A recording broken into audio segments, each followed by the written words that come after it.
Every time I'm on social media, you're at an event, you're out of town. That's true. Now I am out in the streets in Atlanta, but Hmm. I need to be out of town You away. need to be out of town. Yes. Out of the country, I should say. Oh my gosh.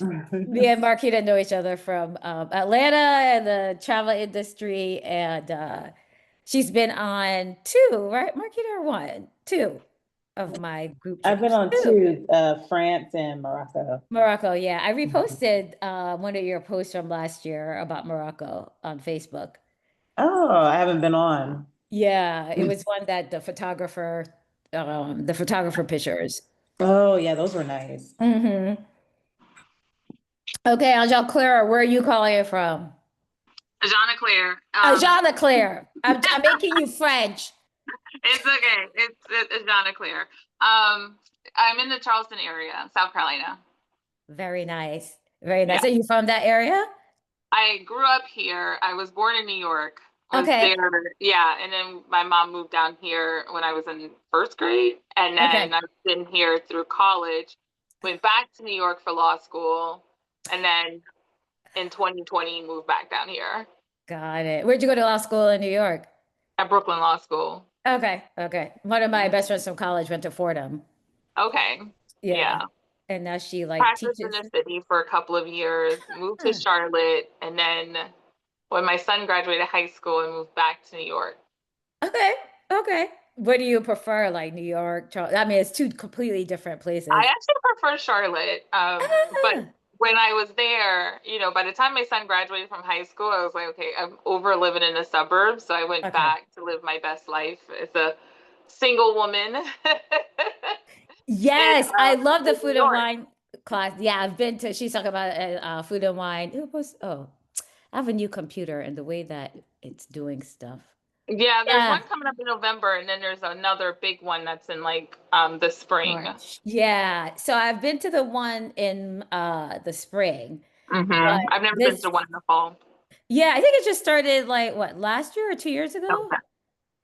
Okay. Has anyone been to that one? Bria posted about it. No, it's on my list. I won't Okay. be making it. My family is also from Charleston, Jean Claire. Ah, Um, I won't be making it to Food and Wine Classic this fall, but the Food and Wine Fest in March, I'm aiming to go. got it. Okay. Yeah. Yeah. I've been to that one for sure. I love it. Definitely love that one. But yeah, I was when I saw the food and wine class that come up, I guess about a year or two ago, I was like, that's interesting.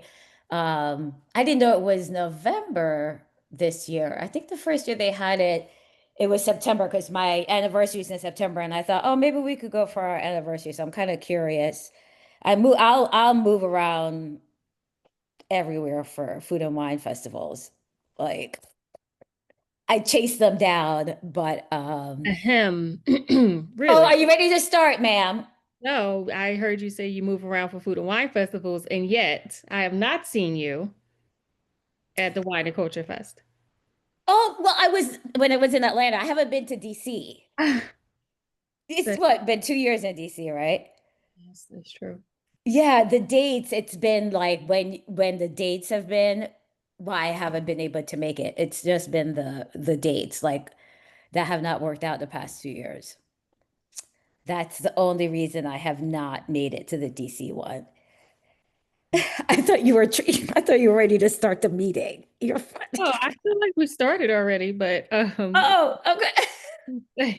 I was trying to see if more people would join because more people RSVP, but of course, Right. Yeah, I know how that is.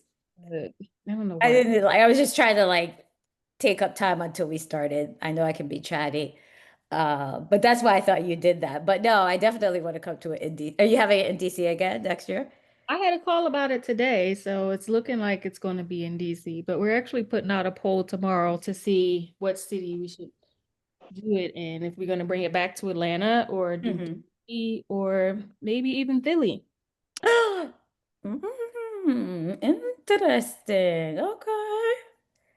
All right. I will keep an eye for that. Yeah, it's definitely been like last summer I had moved. We were looking for a house. Mhm. And I forget what happened like that first year, but yeah, it's just been the dates. Uh, I know. I was just giving you a little bit of okay. But yeah, we can definitely start. I guess you don't need an introduction at this point. You guys have been chatting. So um, everybody, welcome Nadine. She's going to give us she'll go more into exactly what her skill set is, but um she is a doctor by trade, a pediatrician. I know because I called her about my purple toe, which had nothing to do with during COVID. And she's like, I'm actually I just knew she was a doctor. And she's like, I'm actually a pediatrician. I was like, oh, well, still, do you know anything about it? But she also runs a very successful travel agency, as you heard her and Kita talking about, and they travel all over the world. And I've always heard rave reviews about it. So to oh, thank you. give us, an overview of what that looks like, what and also kind of hone in on the South Africa, since we are going to South Africa as an organization. We were going in November, but because so many people wanted to go and November was not a good time, we have decided to postpone it and move it Mm. to spring. So right now we're working out dates on whether it will be March or April, and those dates will be announced very soon. It is a luxury trip. It's very high end, and it's very Mm. because we're hitting the beach, we're hitting the inner city, we're hitting the wine lands, and not your typical, wines. It's also very Black centered, so it's going to be a wonderful time, and we want to make sure that people have the opportunity to experience it. With that said, I will hand it Nice. over to Nadine and put myself back on mute. I have a mini headache, which is why I'm not on. Oh, hope you feel better. Well, Um, doctor. yeah, I was like, did you take anything? No, What I'll be okay. I think I'm just dehydrated. I just got back into town. Oh, okay. Okay. It- Well, it- yes, definitely drink lots of water and feel better. Yes, so I will just say a little bit more about myself. Thank you, Tahira. That was a very nice introduction. A little bit about my experience with the Hughes Society, first of all. So I used to live in Atlanta and I was a charter member for the Atlanta Hughes Society, which was very, very exciting. And I miss Atlanta a lot, watching everything that's happened and how that chapter has grown has been amazing to me. But yeah, so I used to call myself doctor by blogger by day, doctor by night, because when I started in the industry, I was working night shifts. I'm a hospital medicine physician. So I worked at Children's Hospital, CHOA in Atlanta actually for 12 years. That's why I moved to Atlanta, if you're familiar with Atlanta at all. So I worked night shifts for 12 years. And then during the day, I was always working on my travel blog, which again, that's how I first met Marquita is through the travel industry. And so I was like a like straight up blogger, just writing back when there wasn't reels and there wasn't TikTok. Like I'm OGG in the travel industry. And so that kind of obviously changed over the past few years. But back then, when I was blogging, I realized that my niches just naturally became travel, food, and wine. When I would travel, I loved food. I love talking to the chefs. I don't cook, but so just like some people are food bloggers, but it's like recipes, things like that. That's not me. It's restaurants, it's local foods, it's talking to the chefs and award-winning chefs and so forth. And with that came a love of wine. Like nobody in my family, I'm Jamaican, so like nobody in my family is really into wine. They drink rum, rum punch and beer, things like that. So yeah, so I started kind of just writing about the places I would go to, and I became kind of known back then for my destination guide. So like if you were traveling to Charleston, I would write about like, and I actually have some blog posts on Charleston, where to eat, where to go, If I would go to, when I went to Paris for like the first time, I went to Champagne. So it was like how to take a day trip to Champagne from Paris.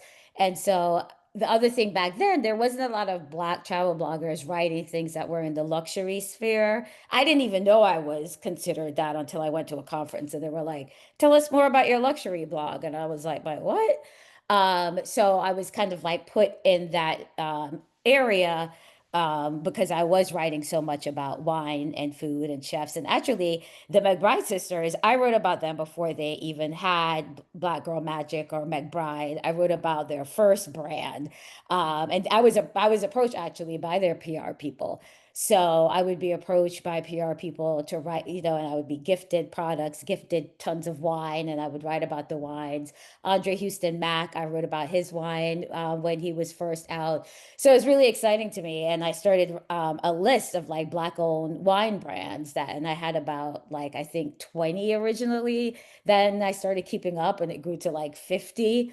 Um, so yeah, so that's just a kind of a background about me. And then I was like that old person when Reels and TikTok came about. I was still trying to keep up, and I still kind of do with the content and traveling to different regions. So what for me became like what really impressed me, I think, in terms of the wine making was a press trip that I went on in 2019. Yeah, because it was right before COVID. I got invited to go to Bordeaux and the Moselle region in Germany, and it was during harvest.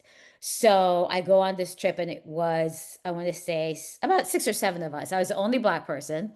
And not only that, I was the only person there that didn't have like an official certification. So everybody else were SOMs or WSET or da da da da. And they're like, why are you here? So here I am. And actually, why have I not expanded my screen? Hold on one second. Like I said, I'm on this new computer and I don't know why it's just a thumbnail. Uh, Hold on. Yeah, I want to make it bigger. Does anyone have questions? I don't want to like just talk to myself. Does anyone have questions so far just about like my background? Just listening about your start, it's very interesting. I like the Oh, consistency that you've had, like even with the wine list or, you know, being able to capitalize on those PR moments. So I'm just enjoying listening and hearing about, where you started and where you are today. oh, thank you. People in the beginning especially ask me like, how are you first, how are you a doctor and then doing that and balancing both? And one of the reasons was because I work night shifts. So I would work a couple of shifts here, but then I'd have like a week off or I'd have 5 days off. And I was like, I'm like, Kita, I'm like, I'm out. Like I'm getting on that plane and I'm taking advantage of. So it was really tough and hard on my body in terms of the night shifts, but the benefit was I was able to travel in between and not even use up vacation. So I was just going. And the good thing is I had friends that were at that time more than now, like that were kind of single, and I would say, "Hey, there's a special, there's a deal, let's go," or I'd just go by myself. But yes, so I had the wine list. So I was on this trip, is what I was saying. And I already felt kind of strange because we would go to, let's say we're in Bordeaux, we go, on a wine tasting. Like no one there, no one at the winery, the owner looked at me. Like they would talk to the other people, but they would never like look at me, even if I asked a question. It felt like, and like about 3 times they left me. Like our tour guide with the group, like left me where we were. Like I'm looking around at the stuff they're talking about, and then I turn and I'm like, "Where's my group?" So I already felt kind of strange, but then it was just always annoying at dinner when we were together that they were like, "Oh, you haven't done this, you haven't done this, you don't have your certification. Why are you here? How'd you get invited?" And so 2020 COVID obviously happened and I had time because, couldn't travel, couldn't do anything. So that's when I studied and did WSET and I did level two I started with because one of my friends actually, I just saw her last weekend in Napa. Do you guys know Tish Around Town? Um, She is also in the wine industry and she lives in Napa now and she does like concierge services in Napa. But we've known each other for about a decade and I was gonna start with wine and she said to me like Nadine, you know a lot already. You don't need one, just do two, skip to two. And what I found was that traveling to all these wine regions and actually going on, not just tasting, of course, I do the tastings, but I would drag my husband to all these wine. Like, if we were within 4 hours of a wine region, we were going. So, like, we were in Australia, and the closest one was Hunter Valley, which is like the oldest wine region in Australia. Not the best, but the oldest, and it was the only one we could really get to in a day trip from Sydney. So we went. It was like a 12, 13-hour day, but we went there. And so anywhere we were, I would look up to see if there was a wine region in the area. And so just doing that while I was traveling and learning about it that way and actually seeing, what they were doing and doing all these tours over and over again, I knew a lot of the basics and I knew a lot of just to me, it was a creativity that I was really drawn to. I loved every part of it, from the farming to the winemaking. And what was interesting was like, why was this grown here? Why is this grown here? Why is it different in the old world versus the new world? So after doing that for years, I learned a lot. And so I jumped to level two. I still enjoyed level two because I realized I didn't know, like, let's say the big words, the words that you use in conversation when you go on now these press trips with the Psalms and so forth. And so I really did enjoy actually taking, studying and taking the exam. What was hard was doing it on my own because there was no wine tasting with people. You weren't in a classroom. I had to study. Anybody else here? Have you guys taken any of the courses or? I've been Uh, considering even just looking at like a map. yeah, I haven't done any courses, so I'm very new to the world and the wine world in that got it. aspect. Um, so I started in hospitality as a Oh, okay. server, working under Laurent Turandel restaurants, Ron Nice. Silver, and as much as I love food and wine and I love to travel, I haven't, studied that side. So, Sure. but Sure. But you have background and you probably know more than you think you know maybe, just maybe. from being in the industry. Yeah, but it's encouraging to hear you speak about the fact that you went for a WSET level two, and you know, it like now I'm like, okay, let me see what's out there, what kind of courses I can take, and what I can learn. Yeah, because for me, I knew that I was not going to be working in a restaurant, making up a wine list. For me, it was all about the education factor. I wanted to know it. Obviously, I wanted to know the information, but even back then, I had an idea that I wanted to do these tours. I wanted to take people with me traveling, and so I wanted to teach them about wine, and I didn't want to use like made up words or Yeah, I yeah, wanted to know the process from beginning to end. And while I was on that trip, it was just amazing because like I said, it was harvest, so we were like out in the fields. I was doing the punch downs. I saw like the grapes coming through, and they were, I was in Bordeaux, so they were, hand picking grapes, and they were doing the sortings by hand. And, I really, taste from the barrels, taste from it. I mean, it was just unbelievable experience. And so I really came back from that motivated to learn as much as I could, and then to be ready, for the opportunity to be able to do the tours, which came a lot later because of COVID. But yeah, so that's kind of what led me to do the course. And then I first went to South Africa in terms of, because that's like, I love South Africa. That's my heart. My husband works for the YMCA and they have a partnership with countries all over the world, but the one in Atlanta was partnered with South Africa. So we went there for the first time in 2015. And the day afternoon we were gonna spend in Stellenbosch was the last day. And he was there for work, but they would put in like touristy things in between. But they got behind in meetings and there was too much traffic and they were like, we're not going to be able to go. And I'm there for the tourist stuff. I'm not there for the work stuff. So I'm like, what? What do you mean we're not going? And it was the last day. Like we were flying back to the US the next day. So I was devastated. I was like, I came to go to Stellenbosch. Like, what do you mean?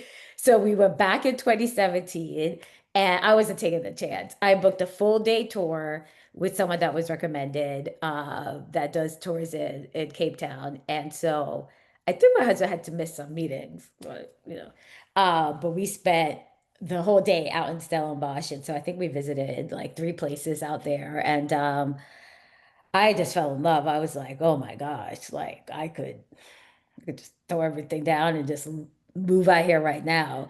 Um, and of course, I started learning more about just the history there in terms of the ownership of the land and the black-owned wines and the winemakers. And so came back really kind of looking into that and writing more about that.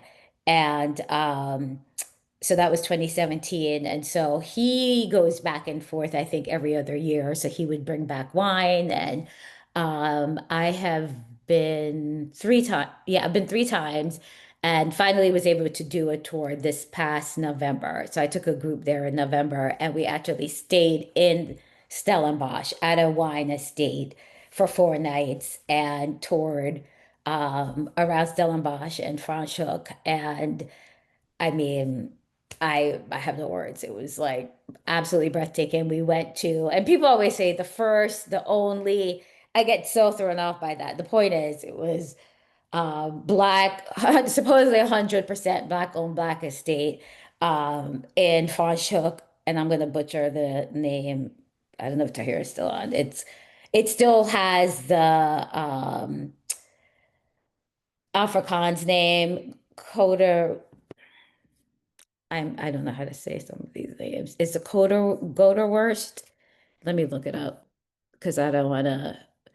His family, he bought it along with his family, and it's actually he grew up like 10 miles from there. Hold on 1 second because I don't want to so that was amazing to go there because as many of you guys know there are a lot of not a lot but compared to even 5 years ago black owned wines in South Africa but in terms of actually having the estate and owning your own land there is still a huge thing. I think they said like less than 6% of black winemakers in South Africa actually own the land. So that is still a huge issue. The white people still own the land there. Um, go to worst. I'm gonna put it here so you guys actually can see it.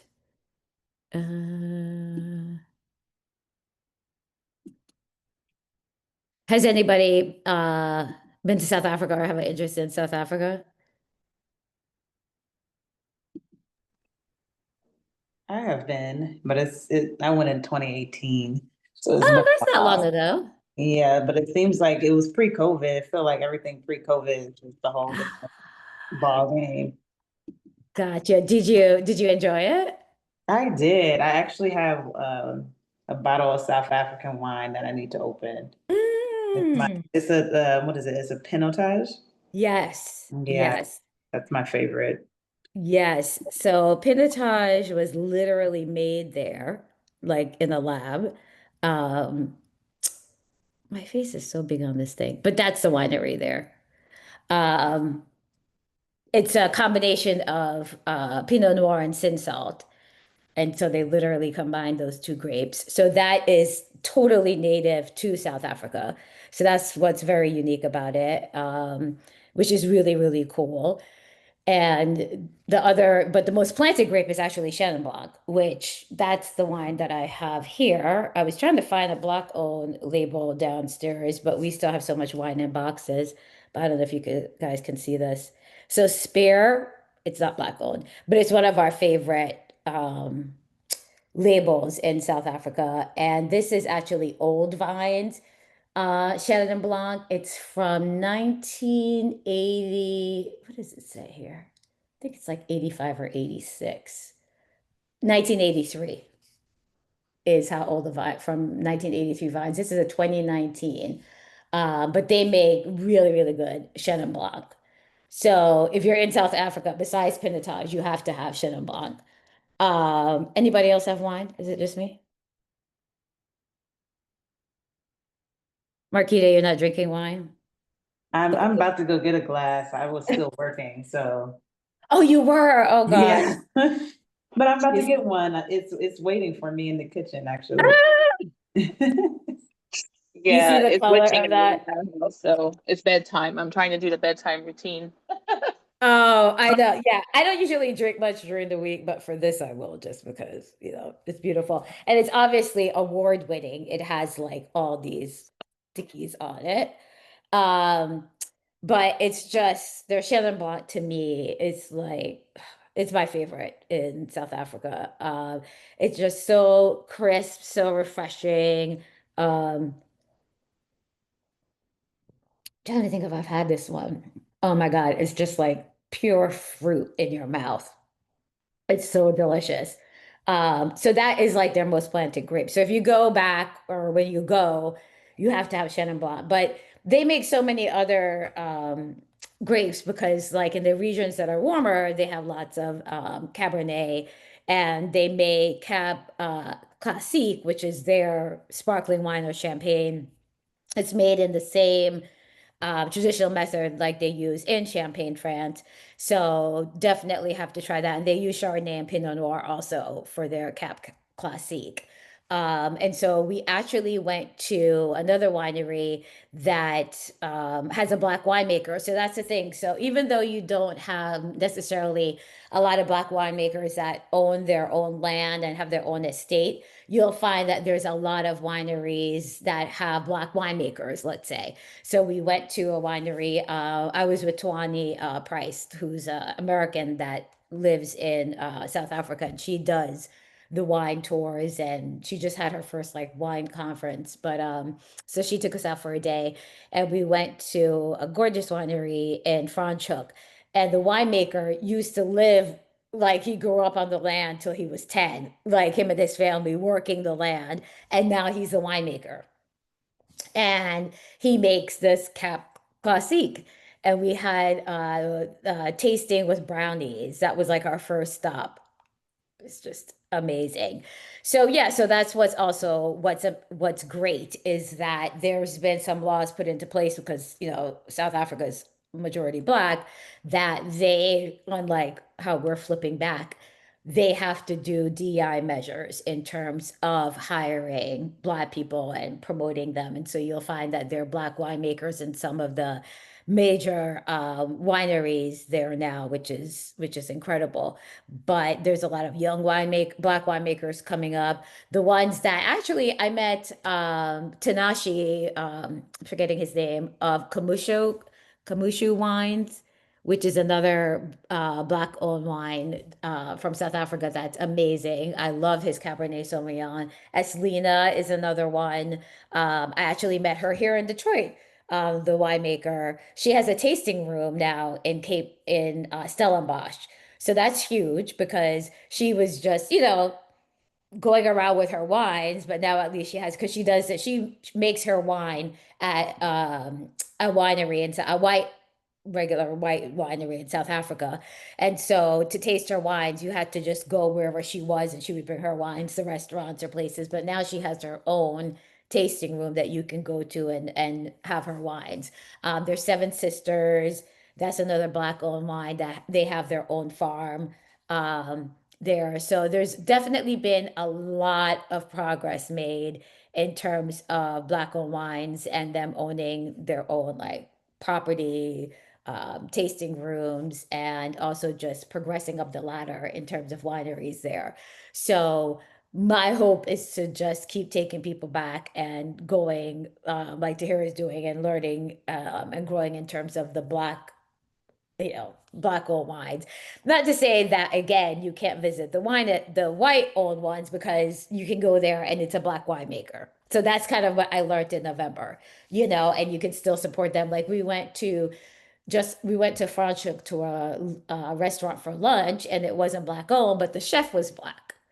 So he was like an African chef and the food was excellent. So that's kind of how you have to play around in South Africa a bit with the food and the wines, you know, because they still have a long way to go with the Afrikaans owning a lot of the property in South Africa. So that gives you a little bit of background. But in terms of their wines, yes, people know them for Pinotage or Chenin Blanc, but they also make like amazing Cab Sauvignon Blanc. So they have like the main areas people know, like Stellenbosch, Franschhoek, Pearl, Paarl. But then the further you go to the actual coast, then it gets cooler. So then you'll get like your Pinot Noir out there, which I have not had a whole lot of, but Hamilton Russell, I had had in Atlanta. They did a tasting and they're known for their Pinot Noir. So that is really good. We did tasting out in food and wine tasting at this vineyard called Creation, and that's also on the coast. So there's like Elgin, there's actually a lot of different wine areas, kind of like here where you have Napa, Sonoma, Paso Robles, like just a whole line just in California. That's how the Western Cape is. There's just a lot of different wine regions, and the closer you get down to the coast, then you're going to get different flavors, riper flavors, different type of varietals compared to the warmer regions. So it's a really, really interesting area to visit. And I think there was one here I was just reading about today that they're looking into planting Riesling. It's like, oh, I've definitely never had a Riesling in South Africa that I can think of. It's usually like Sauvignon Blanc, Chardonnay, Pinot Noir, Cabernet, Chenin Blanc, the Pinotage. Those are the ones. A lot of wineries make Sauvignon Blanc. I had an amazing sparkling, and I'm not a big Sauvignon Blanc plant fan, but I had an amazing sparkling Sauvignon Blanc when I was there the last time. So yeah, it's vast. They're creative and really enjoy it. Like I said, we stayed for 4 nights and I feel like we barely touched the surface, even though we went wine tasting every day. I mean, it's like trying to go to Napa and think that you make a dent after staying there for a weekend, you know. There's just so much to see and do there. So there was something else I wanted to say about the region there, but I'll stop there for now. Again, if anyone has questions um about the area, just wine travel, how to navigate that. Because I've been now. So I didn't say much about so the company I have is called Culinary Travels by The Sophisticated Life because my blog is The Sophisticated Life, and so Culinary Travels. Basically I do food and wine themed group trips, and they're pretty small group trips. The biggest groups are like 17, but my sweet spot is 12 to 15. And we go to food and wine destinations, as Tahira said, like all over the world. So this was my third year. I started in 2023. So I have done 3 trips each year. And so far we've been to quite a few places. So the first year I started in Morocco, actually. Had 17 people with me and we went uh, all like to like 5 cities in Morocco. That was insane to start that way, but we had a blast. We did like a road trip through Morocco for 9 days. So I've been to Morocco twice. Marketer was with me on the second one. Um, and then I did what did I do that summer? Oh my God, 2023 seems so long ago. So Morocco twice, I've done France, Barcelona and Costa Brava, and there we did cava, of course. So we did panettes and we did cava tastings a lot there. And then I did river cruise in France is what we did in France. So that was interesting. We were on the Rhone River, so we did a lot of Rhone blends. We were supposed to be on the other, what was the Saône, Marquita? Is that how you say that? I don't forget the second river. It Forgot begins with S. I forgot we were supposed to go past Lyon. Yeah, so we were supposed to go to Burgundy, basically. Yes. And again, that's like a bucket list for me, but the river that would take us there was like flooded, like it rained so much that they would not go further. So the furthest we got was Beaujolais. But that was kind of beautiful. Well, it was beautiful. We ended up doing a wine tasting in this gorgeous chateau in Beaujolais, and it was like the day before Beaujolais Nouveau Day. Um, so that was really cool. And then last year, oh, and I did Northern Italy, which I feel is extremely underrated. We started in Milan. We did like truffle hunting in Alba. We did Turin. We went to Bologna and Verona, which is just stunning. And the food was like, we made ragu bolognese. That was our cooking class. It was just, then we went like, did balsamic vinegar tasting at this multi-generational villa in Modena. We went across from there and we ended in Venice basically. So it was like a 10-day road trip through northern Italy.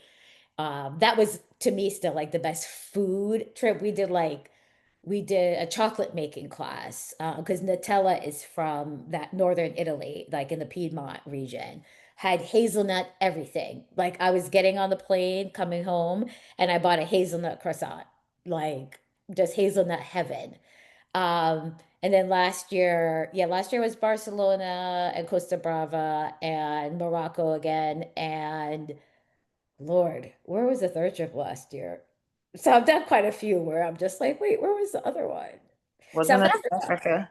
Yes, thank you. Who said that?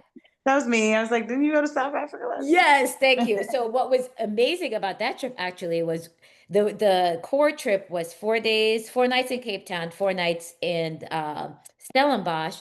But there was a pre-trip that some of us did where we went to Zimbabwe to go to Victoria Falls. And we also spent a day in Botswana going to Chobe National Park on safari.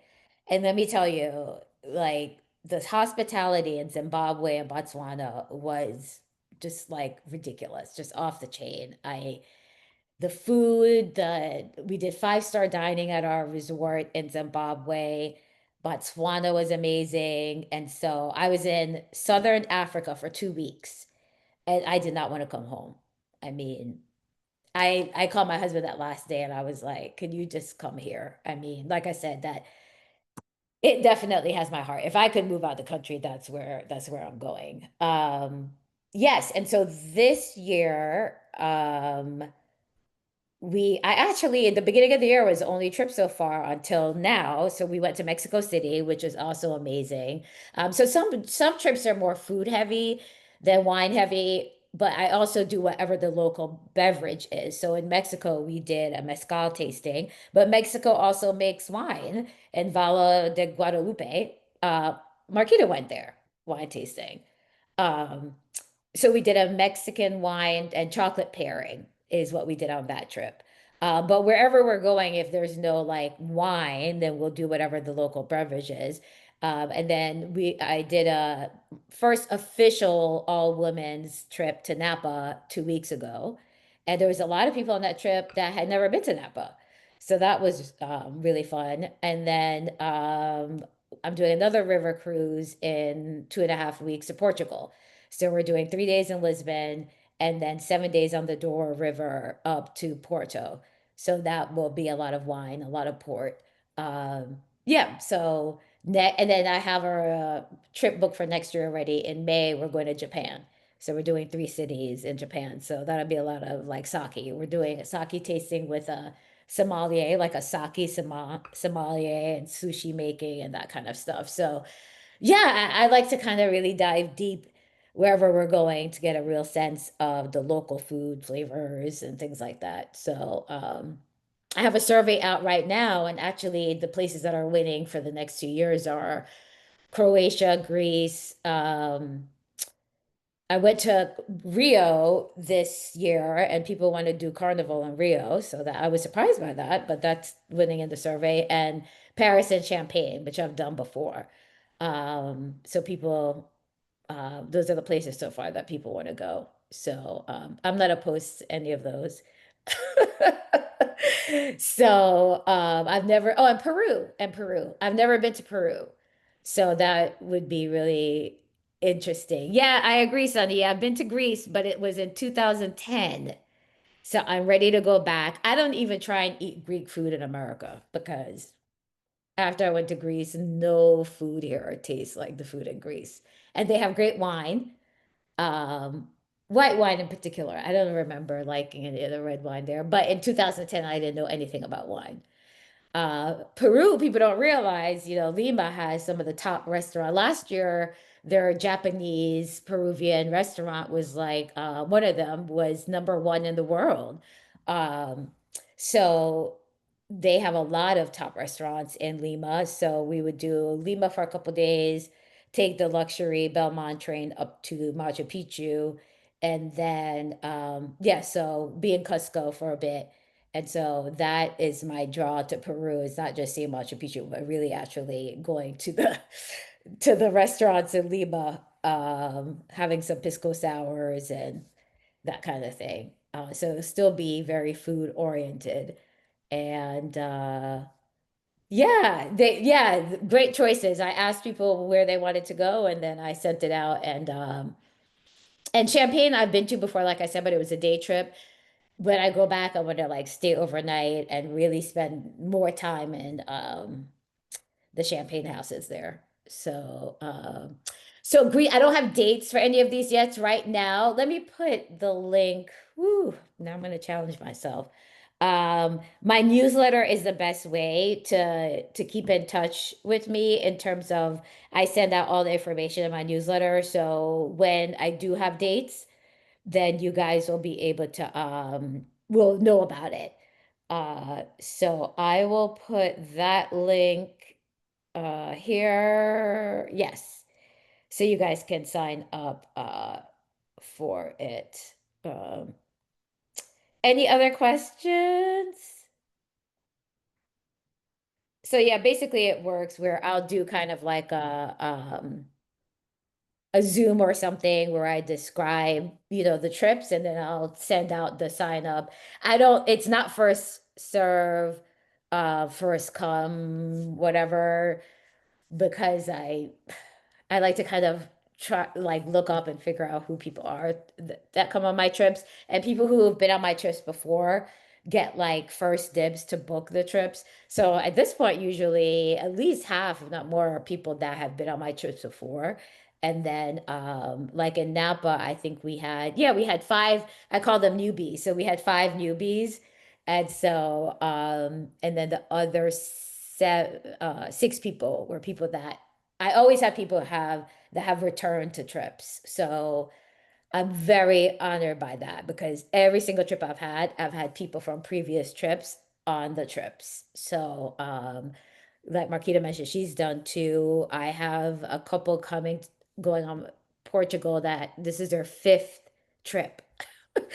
I have a lot of people who have done three trips. Yeah, so that's been a great thing. I'm always trying to improve, but I'm really grateful for all my return, what I call VIP guests. So I would definitely love to do more in South America, which is why I'm glad people are interested in Peru. I've only been to Brazil and Colombia, yeah, to Bogota though. Um, and yeah, let me send myself this. So I can send you guys the newsletter sign up. And yeah, in my newsletter, I also put like a lot of destination guides. So like if you're interested in an area, you'll get, information. And my blog still has tons and tons of information. So you'll also get that from my newsletter. Any other questions? I'm just waiting for this to come through. Yeah, I was actually wondering about your Mhm. experience with restaurant partnership or winery partnerships. Do you Uh-huh. tend to, I mean, of course I would assume you read reviews, but do you vet them, or do you have like a vetting process before you pick them, or are you Yeah, you experienced? mean on my tours? Yeah, yeah, on your tours when you travel. Right. So, I am you unless I have been to Oh, what did I do? I didn't even send this to myself yet. Sorry. Um, Open link. Yes. So if it's a place I have been to before, like so Napa was easy because I've been there so much. So I already knew the places I wanted to go to. Um, and if not, then I just know through the industry or ask my friends that live out there, oh, what do you think of this place or that place? If it's a Mhm. place that I have never been to, like trying to think of an example, like say in a country I've never been to. I usually will work with local tour operators. So for instance, when we went to Morocco, I had never been to Morocco, right? So that was my first trip. And the reason I did that was they approached me to do a tour with them. So I was like, okay, this will be a great way for me to get introduced to doing this because they provided the guide, they provided everything. I just had to kind of sell the tour. And so, but they knew all the everything there because they're local. So I will usually work with like a local tour operator that's been vetted because I'm also a travel agent. Yeah. And so they're the ones that made those reservations at the I wine. was thinking it might it would be beneficial, and I know nothing about being a travel agent, so Yeah. uh, but it would be beneficial for them to be, I guess, sponsoring the work that you do because of how accredited and knowledgeable you are about these types of experiences. So that's great. Yeah, so then you can also get sponsors. So it's kind of two different things in terms of researching where you're gonna like go. If you haven't been to a place, then that would be like, the local tour operator that you're working with.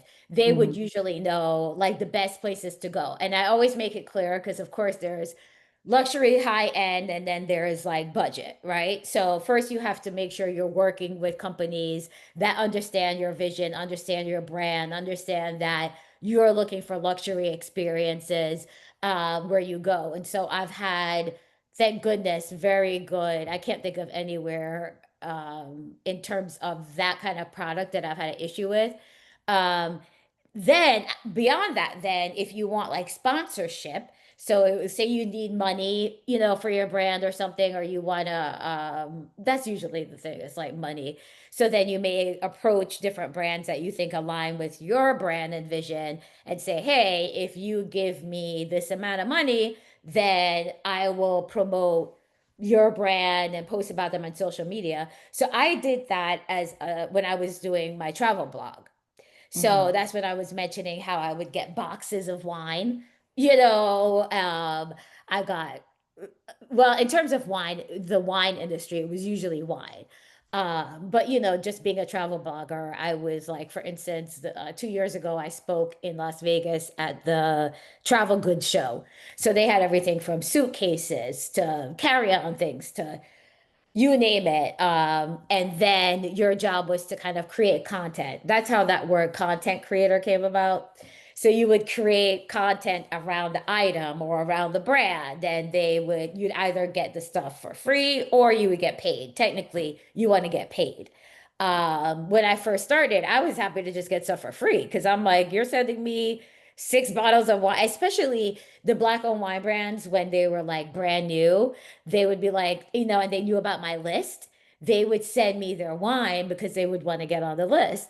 But for instance, I don't drink fruity wines. I don't drink, I I'm nothing against people who do, but I don't drink, let's say you have Chenin Blanc and then you add peach juice to it. I don't drink wines like that.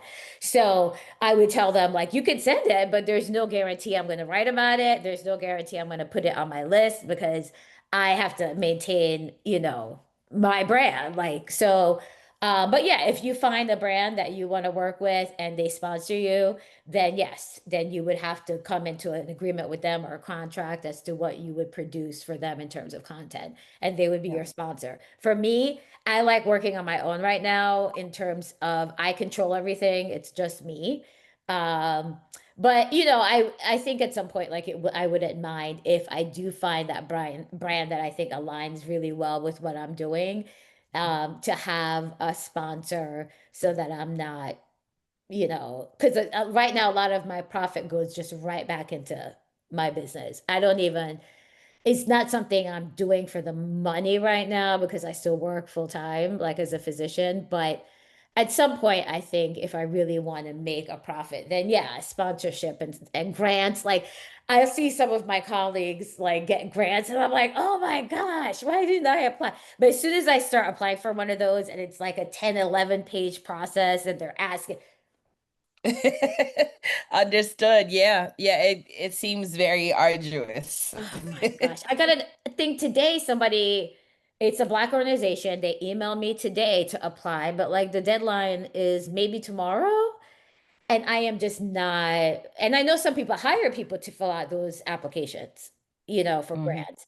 And so if I ever get to that point where I mean, who wouldn't want like say $10,000 for their business to do things with? But for me, the time that it would take for me to fill out the application is like, no, I don't want to do that. So, at some point, maybe I will. So yeah, hopefully that answers your question. It does. It does. Very thorough. Sunny, where are you? Oh yeah. I know Jessica, of course. Yes. Yep. She's always busy. I just saw her in April at the Black Women in Food conference. That's Um, for Detroit. yeah, exactly. Yes. But I haven't seen her here. I don't know how often she's actually in Detroit. And I just came a year ago, so I haven't really been out much, but I get the feeling I know she lives here, but huh? She hangs out downtown a lot. And then like she'll pop in and pop out from time to time and speak. Wait, where do you live, Sunny? I live in Arizona, but I'm from Detroit. Gotcha. Okay. Okay. Yeah. Because people had told me that. And so then when I saw her in April, I mentioned that, but she's like, technically. So yeah, because I know she just wrote the foreword actually for a book that my friend is in, so about solo travel. So, but yeah, like even the Black woman, and that's another thing, finding people to do similar things you do, because the Black women in food, that was my first time at that conference, but most of the people there again were like chef or restaurant, like most people were like food business. Like even if they weren't chef, they sold food products, you know.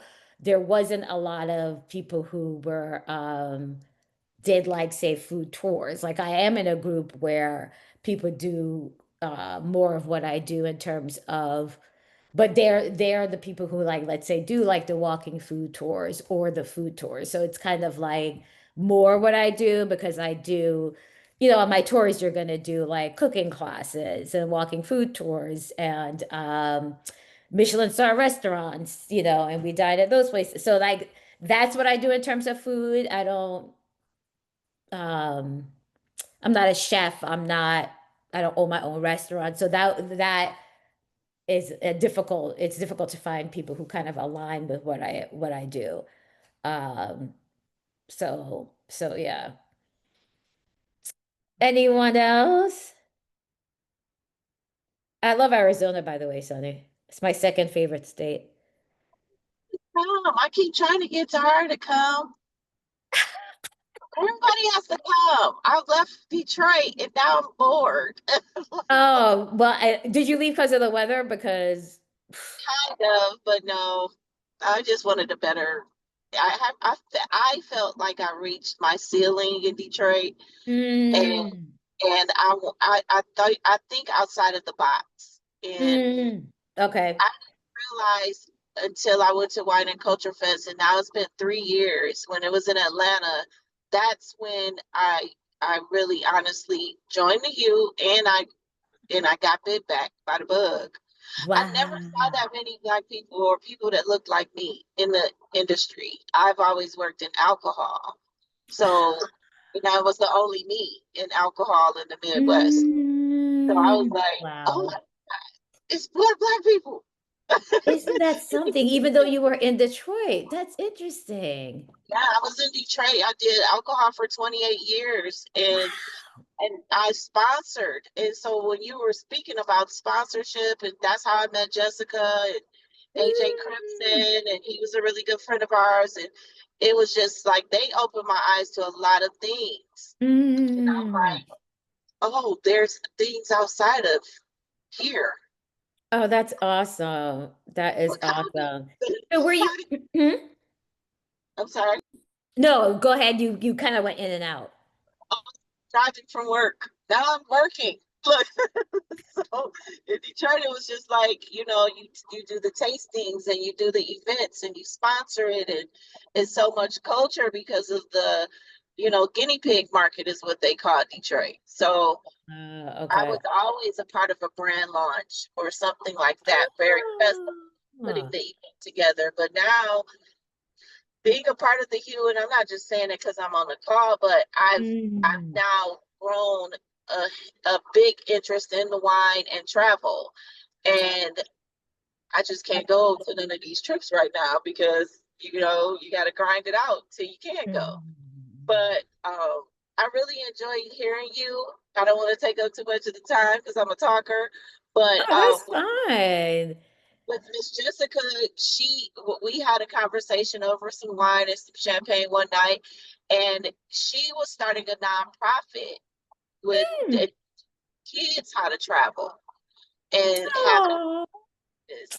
So if you want to bring along some kids or even start a nonprofit, it's an easier way to get that grant, to get those grants to travel and get paid for it too. Well, Because I don't know there's a if lot. you've heard of Black Travel Alliance, but yeah, I was one of the founding, and I'm going to bring up Marquita again because she's very active in that now.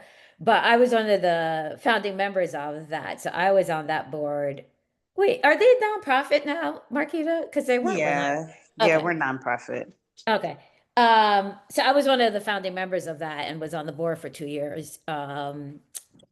It was like starting when I did it, so it was extremely difficult and took up a lot of time. But yeah, so I am aware of a couple nonprofits that do that kind of work.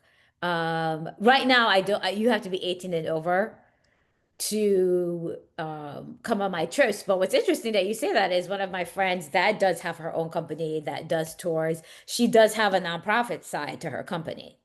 So she has a for-profit and a nonprofit side. So it's funny that you said that because I had forgotten all about being able to set that up.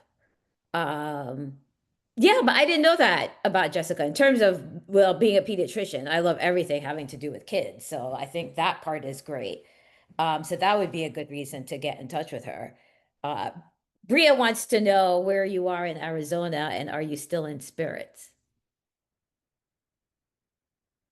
Sunny, is she Oh, still? she had responded actually. I was asking where is she now in her career track? Oh, Yeah. Oh, So I'm I run a doing, marketing.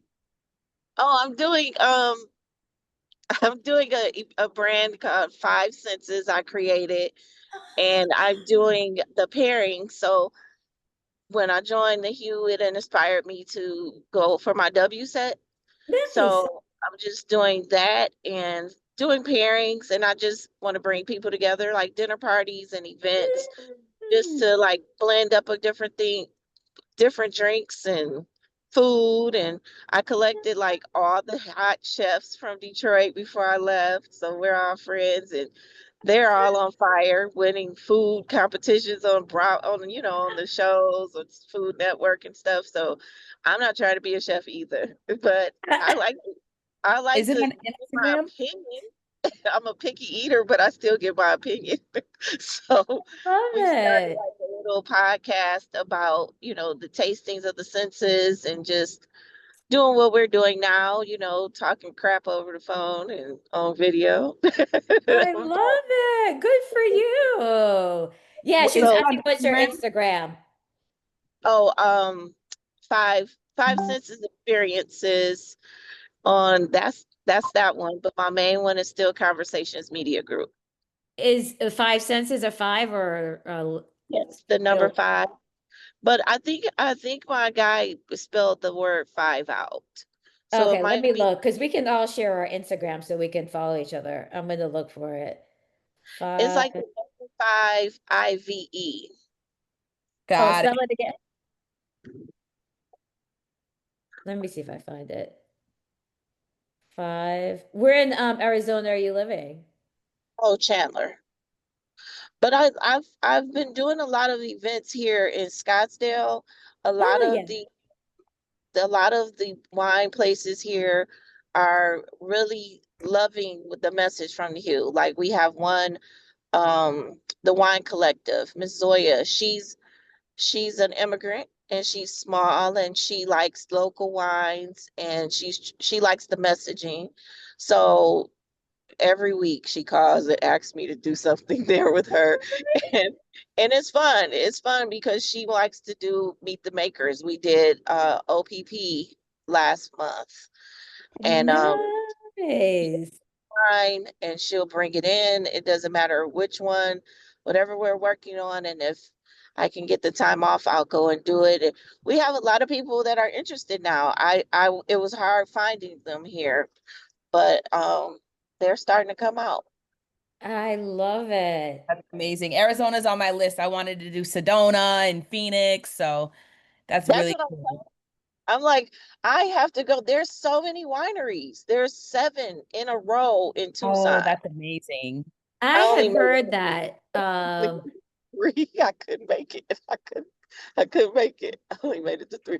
And surprisingly, they're they're some are black owned. I didn't know. What black? So I knew there was wineries there because I'd worked with Arizona before, but I did not know. And you were black owned. Yes, there's a husband and a wife who she's black. What? So she put everything in her name. And then Interesting. she's young and she's doing it. She's at a Wow. lot of the Wilcox wine fairs, and we met her a couple times. And I went to their winery. It's really nice. She got the kids working with her and everything. I was like, well, put them to work. Oh my God. I Put 'em love to work. that. And they're out there, but and everybody has a story, and that's why I really like the industry because of it. You know, it's not just I worked in alcohol and it was just people I never met. I mean, I met Mr. Tito and I met Jack, the Jack team, but I Mm. never got to really meet any of the brands or experience what I experience now with the vineyards. Wow. It's I mean, crazy. because people always was like bragging about the wine industry here and Traverse City, and I haven't been to any of that stuff here. But so I'm just really surprised. Do you know Chuck Jackson? I have nope. I don't know anybody out here. Chuck is the wine guy. That's how I know. He actually encouraged me to join the Hugh Society. Where? He Out here? Because by the time I came, it was gone. Oh, in Detroit? Yeah. No, it's I know the chapter closed, but Chuck is has been the wine. Like when I started in alcohol, he was doing wine, and I'm a lot younger than Chuck, so I was not trying to drink wine. And then one day he did an event at the African American Museum and he brought a Mm. winemaker, and it was this older man in dirty overalls, and he just told us the story behind it. And he owned his own vineyard. I can't think of his name, but I have photos. But he was like, "Why are you drinking the bottom of the barrel?" Oh And my gosh. from that day, I never drank another sweet wine. Stop it. Never. I'm not drinking it. It's ghetto. That's what he was calling us. He was calling us ghetto. But it was hilarious. But he was very informative.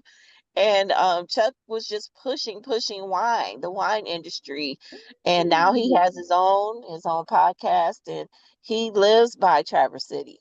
Like What's his every name or his Instagram? I definitely don't know who that is. he has so many. Vino Poppy is one. But his name is it'll be Chuck Jackson with an X, so like Jaxon. But he's like he knows a lot of vineyards, Hmm. really cool guy, and he put wine out there in Michigan for sure that I know of, and he's introduced me to a lot of different wineries here on the West Coast. Wow. So yeah, he's really informative when it comes. He'll push a brand that you never heard of that was very like the family is small, and then next thing you know, they're just this mega brand. And I'm like, Okay. how did you know? But yeah, he was like, it was like only him. Now, I That was was following one of his label, well, two guys tasting, I guess I was already that's his new following. yes, that's the one. That's his new one, and that's the one he's like friends with a lot of different winemakers, Hmm. and he'll Hmm. have them on his podcast. And but Okay. he has a lot of knowledge in the industry. That's my guy. So I'll go to him or I'll call him if because I can't call Miss Tahara. She be everywhere, child. I'm not there Interesting. yet. I'll walk with you, but I'll get there. I'll get there. But yeah, Well, it's that's such a awesome. pleasure. It's a pleasure being on the call with you all. But wait, Bria Brown, I feel like I know you. Maybe. I don't know. I just followed you on Instagram. So a little bit about me. I know we're towards the end, but I run a marketing boutique called Coyote Agency, and we service the hospitality industry. So we started off with impact-driven brands, just any entrepreneur, small business. So we worked with Government of Maryland, Envision Festival and Foundation, and some other like smaller wine nonprofits or nonprofits focused around education and access in the wine space. Um, Ah, okay. so now we're moving a little bit further. We're really interested in working with bev and food and hotels. So hospitality, spirits, wine brands, that's what we're looking to do, but really just build more relationships in this space. So I know a bit about wine, I know a bit about spirits, but there's always so much to learn and so many people to connect with. So Sunny, I don't know if we have met, maybe we have, but I'm glad to meet you all. I Where are love you that. from? So I'm a tri-state girl. I was born in New York, had grade school in Connecticut and Brooklyn, and then college in New Jersey. Oh, okay. No, I know Bria Brown from. Were you ever in PR or media? I faked it PR. I did PR like 10 years ago, Didn't we very all? Baked briefly for it. grassroots. Yeah. I did it for grassroots artists, music artists, friends of mine. And I also had a magazine 10 years ago called Athens, and we focused on grassroots artists. So we had Ferrari Shepherd and Joey Badass and Lakeith Stanfield. So Oh, I um, love the keys. Wow. yeah, and then we Interesting. sunsetted that and then moved into Coyote, which became, what it is now. Yeah. People But have I such would love to interesting connect jobs. more with all of y'all. So I know. I'm going to start a chat on Instagram. I think I Yeah. have everybody's. You know what? I'm going to take a picture of all of these and I'll start a chat with us so we can keep in touch. There's one, two, three, four, five of us on the call. Is that right? Yes. Okay. And I would love an introduction to Chuck since let me tell you, when my husband decided to move out here, I was like, well, he got a job, but I was like, oh my gosh, I have no friends, no family. I know I've never lived in the Midwest. I'm not from the Midwest. I know no one here. I mean, I travel, so that's like my saving grace because when I'm home, I'm just working and resting. Um, but no, I would love to get connected to some people out in Michigan, Detroit, something. You got to go by Bricks. I went BRI. there. So when I first moved here, I went there, and that's where I met. Micaiah. I'm sorry. Micaiah, she's the owner. She was I think. there because the owner of Eslina Wines, the South African brand, I don't want to Mhm. butcher her name, but she was on tour in the US and she had a tasting there. So Oh I have yeah. been there one time. I'm on their newsletter, so I do get, when they have tastings, but we were living downtown at the time. Since we then we bought a house in Farmington Hills. So you Okay. know the area. Yes. So you know I'm no longer close to downtown. Right. But yeah, Micaiah is I was on her Zoom last week and she was like, "Give me another Hugh chapter here." That's what she kept saying. I'm like, I Right. can't make that Interesting. decision. But Uh, yeah, she's a good family friend and she loves the wine industry. She's like, "It's taking off here, it's so taking off in Michigan." I was like, "Oh, I because the miss other y'all." one closed that was on the main street. I'd been there Yes, once. her and her husband, her former her ex-husband, they opened it, but Fran he opened up a cigar bar. So Okay. she did wine and he did cigars. Okay. Yeah. No, I need to get back down to breaks. It's just, yeah, my hours with work are so late that when it's during the week, forget it. Like I just cannot get anywhere in the city during the week. But yeah, I'm on their newsletter. So I'm always like, oh, that looks so cute. I need to get down there. But yeah, I went Yes. once. Aw, Yeah. this was So fun. yes, no, thank you guys so much for coming. But yes, like I said, I'll start like a group on Instagram so we can all keep in touch.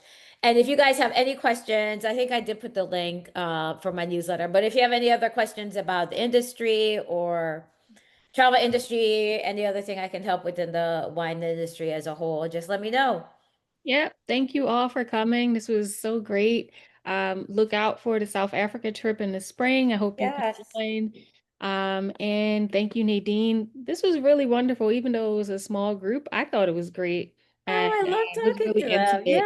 Yeah. And Everyone's so nice. obviously we'll send it out so everyone will also get a chance to see to hear it and gather all the information. So have a great weekend, everybody, and good night. Yes. Thanks for having Bye. me. Thank you. Bye, Bye. everyone. Bye. Bye. Bye. Bye.